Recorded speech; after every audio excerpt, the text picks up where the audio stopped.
కొమరం భీం ఆసిఫాబాద్ జిల్లాలో పెద్ద పులి ప్రజలకి కంటి మీద కునుకు లేకుండా చేస్తోంది. అటవీ ప్రాంతంలో 2 పులులు సంచరిస్తున్నట్లు అనుమానిస్తున్నారు. పెద్ద పులి కోసం ఫారెస్ట్ సిబ్బంది సెర్చ్ ఆపరేషన్ చేస్తున్నారు. వాంకిడి సమీపంలో పులి గాండ్రింపు విన్నామంటూ రైతులు చెబుతున్నారు. పెద్ద పులి పట్టుకునేందుకు ఫారెస్ట్ అధికారులు చర్యలు చేపట్టారు. దీనిపై మరింత సమాచారం మా ప్రతినిధి చంద్రశేఖర్ అందిస్తారు. ఉమ్మడి ఆదిలాబాద్ జిల్లాలో అయితే పులి భయం ఇంకా వెంటాడుతూనే ఉంది. గత 5 రోజుల నుంచి చూస్తుంటే ఇటు పులి భయం తోటైతే ప్రజలు బంబేలెత్తిపోతున్నారు. ఈరోజు ఉదయం కొమరం భీం ఆసిఫాబాద్ జిల్లాలో అయితే 2 పులులు సంచారం చేసినట్టయితే వార్తలు వస్తున్న నేపథ్యంలో అయితే ఇటు ఇట్కల్ పహాడ్ గ్రామంలో ఏదైతే పులి సంచారం చేసిందో అదే పులి సిర్పుర్టి పెద్దబండ వద్ద అయితే కనిపించినట్టు రైతులైతే చెప్తున్నారు. దానికి సంబంధించిన పాదముద్రలను కూడా గుర్తించినట్టు ఇటు అటవీ శాఖ అధికారులు అయితే చెప్తున్నారు.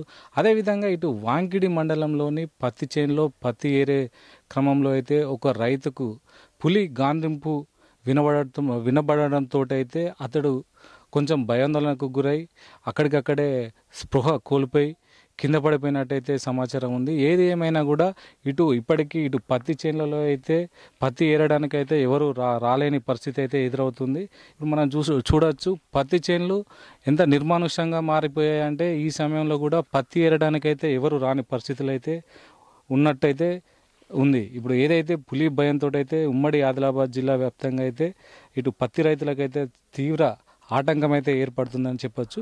అదేవిధంగా ముఖ్యంగా చెప్పాలంటే నిన్న జరిగిన ఏదైతే ఇట్కల్ పహాడ్ గ్రామం దగ్గర ప్లాంటేషన్లో పులి పాదముద్రను గుర్తించిన అటవీ శాఖ అధికారులు ప్రస్తుతానికైతే నిన్న మహారాష్ట్ర సరిహద్దుల్లో కూడా పాదముద్రలను అయితే గుర్తించడం జరిగిందని అయితే చెప్పారు. తెలంగాణ సరిహద్దు గ్రామంతో పాటు మహారాష్ట్ర ప్రాంతంలో ఒక క్యాటిల్ కిల్ జరిగిందని అయితే అధికారులు అయితే ధృవీకరించారు. దానికి సంబంధించి 2 శాంపిల్ని అయితే హైదరాబాదు CCMB పంపించడం జరిగిందని అయితే ఫారెస్ట్ అధికారులు అయితే చెప్పడం జరిగింది. దాడి చేసింది ఒకే పులా లేదంటే మరి వేరే ఏదైనా పులి దాడి చేసిందా, 2 పులులు ఉన్నాయా లేదంటే ఒకే పులి క్యాటిల్ కిల్ చేసిందని అయితే ఇంకా దానికి పూర్తి సమాచారం అయితే లేదు. దానికి సంబంధించి హైదరాబాద్కి అయితే రిపోర్ట్లు వచ్చిన తర్వాత హైదరాబాద్కు పంపించిన శాంపిల్ రిపోర్ట్లు వచ్చిన తర్వాతనే దానికి పూర్తి సమాచారం ఉంటుందని అయితే చెప్పారు. ఏది ఏమైనా కూడా మహారాష్ట్ర గ్రామం సరిహద్దు నుంచి 8 కిలోమీటర్ల దూరం కావడంతో అయితే మళ్ళీ పులి వచ్చే అవకాశం ఉంది అని అయితే అధికారులు చెప్తున్నారు. ఇట్కల్ పహాడ్ గ్రామంలో ప్రస్తుతానికి 21 ట్రాప్ కెమెరాలు అమర్చడం జరిగింది. అదేవిధంగా ఆసిఫాబాద్ కాగజ్నగర్ మొత్తం చూసినట్టయితే ఆసిఫాబాద్లో పులి భయం, కాగజ్నగర్లో పులి భయం. మొత్తానికైతే ఇప్పటికీ కాగజ్నగర్ డివిజన్లో 100 ట్రాప్ కెమెరాలను అయితే అమర్చడం జరిగింది.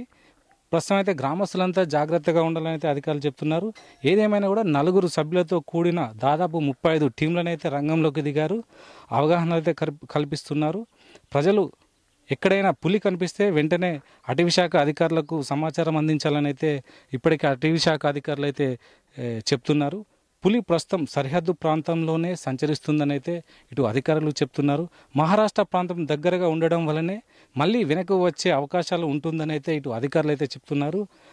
పులి రోజుకు సుమారు 30 కిలోమీటర్లకు పైగా ప్రయాణం చేస్తుందని ప్రజలందరూ అప్రమత్తంగా ఉండాలని అయితే ఇప్పటికీ అధికారులు అయితే చెప్తున్నారు. ఏది ఏమైనా కూడా పత్తి రైతుల కోసం అవగాహన కల్పిస్తున్నారు. పత్తి రైతులకు మాస్కులు పంపిణీ చేశారు.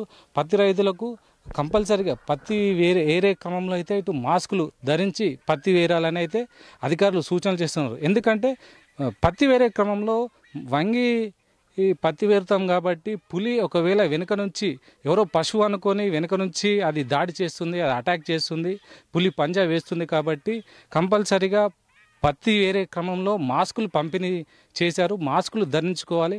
వెనుక నుంచి చూసినా కూడా పులికి ఎలాంటి సందేహాలు రాకుండా పులితో చాకచక్యంగా ఉండాలని అయితే అధికారులు అయితే చెప్తున్నారు. ఏది ఏమైనా కూడా పులి భయంతో అయితే అధికారులు ప్రజలు తీవ్ర ఇబ్బందులు అయితే గురవుతున్నారు. ఇది ఇక్కడి పరిస్థితి. కెమెరా పర్సన్ రాముతో చంద్రశేఖర్, ప్రైమ్ 9 న్యూస్, కాగజ్నగర్ నుంచి.